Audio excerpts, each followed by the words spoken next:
पटना में आयुष चिकित्सकों को नियुक्ति पत्र बांटने के दौरान मुख्यमंत्री नीतीश कुमार ने मुस्लिम महिला डॉक्टर के चेहरे से बुर्का खींचने की कोशिश की और बाद में वीडियो सोशल मीडिया पर खूब वायरल भी हुआ।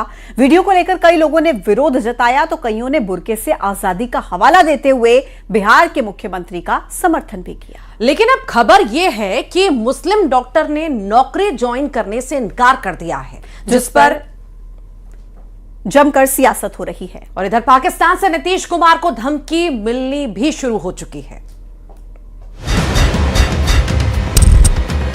अगर आप उसे छोड़ देंगे तो कोई भी आदमी अपना फेस क्यों कवर करेगा भाई? उसे अपने फेस से नफरत है क्या? Is she ashamed of her face? What? Why? Nitish Kumar ji का इंटेंशन गलत नहीं था। तो जब इंटेंशन गलत नहीं था तो हम चाहेंगे कि जरूर वो नौकरी लें। पाकिस्तान और इंग्लिस्तान की बात करते हैं, ये भारत है, भारत में कानून का राज चलेगा। नीतीश कुमार ने सही किया। पटना में आयुष चिकित्सकों को नियुक्ति पत्र बांटने के दौरान मुख्यमंत्री नीतीश कुमार ने एक मुस्लिम महिला डॉक्टर के चेहरे से बुर्का खींचने की कोशिश की तो विवाद बढ़ता चला गया। वीडियो सोशल मीडिया पर खूब वायरल हुआ और अब महिला के चेहरे से हिजाब हटाने के मामले पर सियासी बयानबाजी बदस्तूर जारी है। तो इस बीच विरोध प्रदर्शन भी जमकर देखने को मिल रहा है। विवाद इतना बढ़ गया कि देश के कई राज्यों में प्रदर्शन शुरू हो गए हैं। बिहार से लेकर गुजरात और जम्मू कश्मीर से लेकर हैदराबाद तक नीतीश कुमार का विरोध हो रहा है और उनसे माफी की मांग हो रही है। इसके अलावा लखनऊ, रांची, हैदराबाद और बेंगलुरु में नीतीश कुमार के खिलाफ पुलिस में शिकायत दर्ज करा दी गई है। मांग हो रही है कि नीतीश कुमार के खिलाफ FIR हो और उनकी तुरंत गिरफ्तारी हो। प्रदर्शन के बीच खबर ये भी है कि मुस्लिम डॉक्टर ने नौकरी ज्वाइन करने से इनकार कर दिया है, जिसके बाद पूरे मामले में सियासत और भड़क गई है। विवाद की आग में केंद्रीय मंत्री गिरिराज सिंह ने ये कहकर घी डाल दिया कि ये भारत है, इस्लामिक स्टेट नहीं। नीतीश ने कुछ गलत नहीं किया और नौकरी लेनी है तो चेहरा दिखाने में गलत क्या है।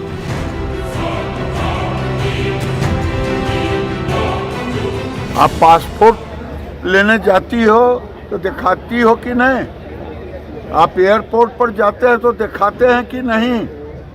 पाकिस्तान और इंग्लिस्तान की बात करते हैं, ये भारत है, भारत में कानून का राज चलेगा।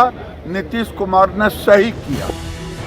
हालांकि इस मामले में कांग्रेस समर्थक सांसद पप्पू यादव ने नीतीश कुमार का समर्थन किया है। उन्होंने कहा कि नीतीश का इंटेंशन गलत नहीं था और उन्होंने जो किया पिता के नाते किया। पता नहीं उन्हें क्या ऐसा अंदर वो एक चीज उठी कि उन्हें उसका शक्ल देखना बहुत ज्यादा जरूरी हो गया। वीडियो देखकर मुझे लग रहा था कि मैं 2 कान के नीचे लगाऊं उनके। मेरे अंदर इतना गुस्सा चढ़ा उस चीज को देखकर। जाहिर सी बात है, आई थिंक किसी को भी चढ़ना चाहिए and that has to be every single girl. जो हमारा संस्कार है, जो संस्कृति है, वो गलत हुआ। लेकिन नीतीश कुमार जी का इंटेंशन गलत नहीं था। तो जब इंटेंशन गलत नहीं था तो हम चाहेंगे कि जरूर वो नौकरी लें, उस पे वो पीछे ना हटे। दूसरी ओर नीतीश के खिलाफ भड़का हुआ गुस्सा बॉलीवुड तक पहुंचा है। गीतकार जावेद अख्तर ने कहा कि वो हिजाब और पर्दे के खिलाफ जरूर है, लेकिन इसका मतलब ये नहीं कि नीतीश कुमार का व्यवहार उन्हें स्वीकार है। Why should you be ashamed of your face? Why should you be? वो मैंने माना कि बहुत रिवीलिंग कपड़े, चाहे वो मर्द पहने चाहे औरतें पहने, they don't look dignified। अगर एक बार शर्ट पहने, एक टी-शर्ट पहने, स्लीवलेस टी-शर्ट पहने, ऑफिस में आए या कॉलेज में आए तो अच्छी बात नहीं है। उसे डिसेंटली ड्रेस्ड होना चाहिए। And a woman should also be decently dressed. But what makes her cover her face? Nitish के बुर्के वाले एक्शन पर सियासत है, गुस्सा है, नाराजगी है। तो इधर खबर ये भी है कि मुस्लिम बच्ची का हिजाब हटाने पर मुख्यमंत्री नीतीश कुमार की सुरक्षा खतरे में पड़ गई है। उन्हें पाकिस्तान से धमकियां आ रही हैं, सोशल मीडिया पर धमकियां मिल रही हैं। खुफिया एजेंसियों को इनपुट मिला है कि हिजाब विवाद से चिढ़े लोग नीतीश को नुकसान पहुंचाने की कोशिश भी कर सकते हैं। Bureau report, news 18।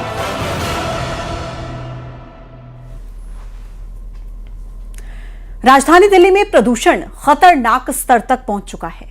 आज सुबह की शुरुआत धुंध और कोहरे के साथ हुई है। आसमान में स्मोक की चादर दिखाई दी और कई क्षेत्रों में जहरीली स्मोक की मोटी परत छाई रही। इसके चलते विजिबिलिटी कम रही। प्रदूषण को लेकर दिल्ली सरकार और आम आदमी पार्टी के बीच सियासी घमासान भी जारी है।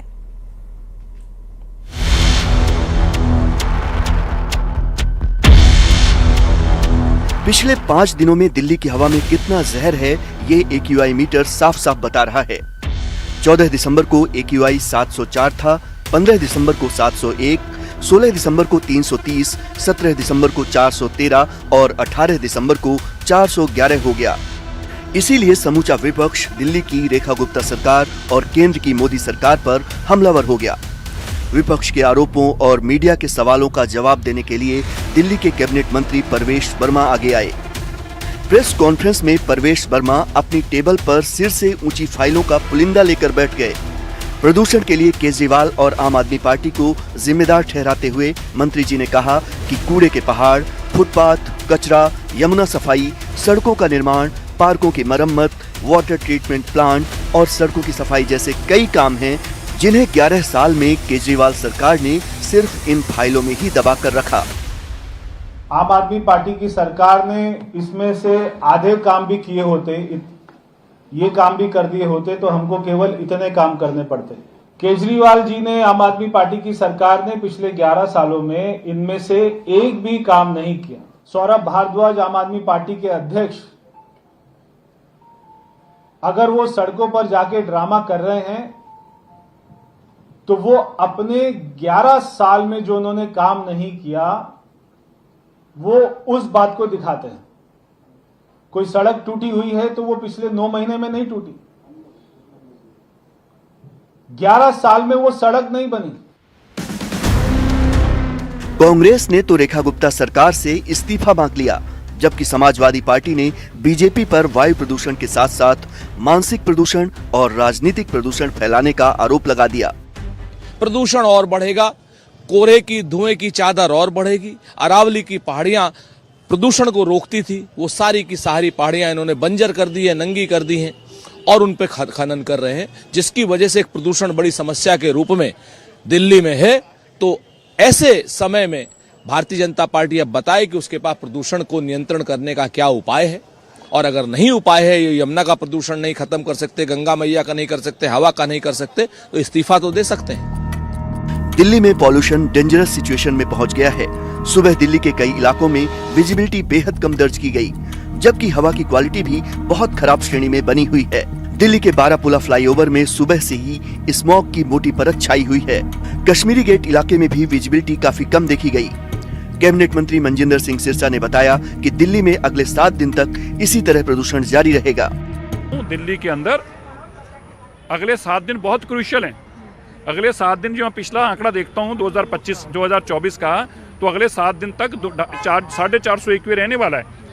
इस मौसम के अंदर अगर हम उसको 100-125 पॉइंट नीचे ले आएँ तो यही बहुत बड़ा काम हुआ, जिसके लिए हम निरंतर लगे हैं। पर मैं विश्वास दिलाता हूँ, आप रोज का पिछले साल का एक्यूआई देखिएगा, इस साल हम उससे 100 पॉइंट लाइन नीचे, 150 लाइन नीचे, लेकिन हम उससे नीचे जरूर लेके आएंगे। हमारे अथक प्रयास चल रहे हैं और दिल्ली के लोगों से मैं सहयोग मांगता हूँ इसके लिए। आप मिलकर ही हम इस लड़ाई को लड़ सकते हैं, वरना संभव नहीं है।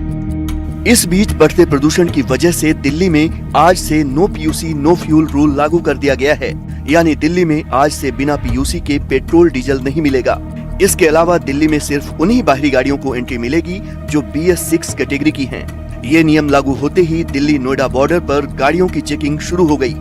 नो पीयूसी नो फ्यूल, आज से दिल्ली में सिर्फ BS6 गाड़ियां ही प्रवेश कर पाएंगी। इस वक्त मैं दिल्ली नोएडा बॉर्डर पर खड़ी हूँ। यहाँ पर आप देखें तो गाड़ियों की चेकिंग की जा रही है और जो गाड़ियाँ BS6 नहीं है उन गाड़ियों को यहाँ से ही वापस लौटाया जा रहा है, क्योंकि बढ़ते प्रदूषण को देखते हुए दिल्ली में आज से सिर्फ BS6 नंबर की गाड़ियां ही जा पाएंगी और जिनके पास पीयूसी नहीं है वो गाड़ियां नहीं जा पाएंगी। और यहाँ आप देखें कि गाड़ी चेक हो रही है और यहाँ पे ट्रैफिक पुलिस के लोग भी हैं और ये गाड़ी रोकी गई है और उसको चेक किया जा रहा है।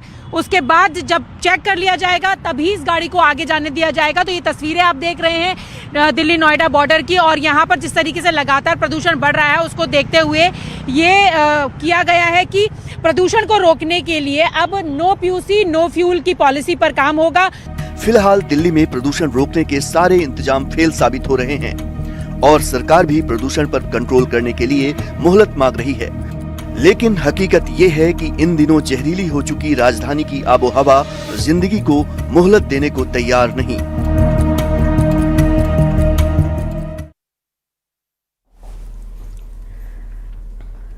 और इसी के साथ खबर असरदार में इतना ही। नमस्कार।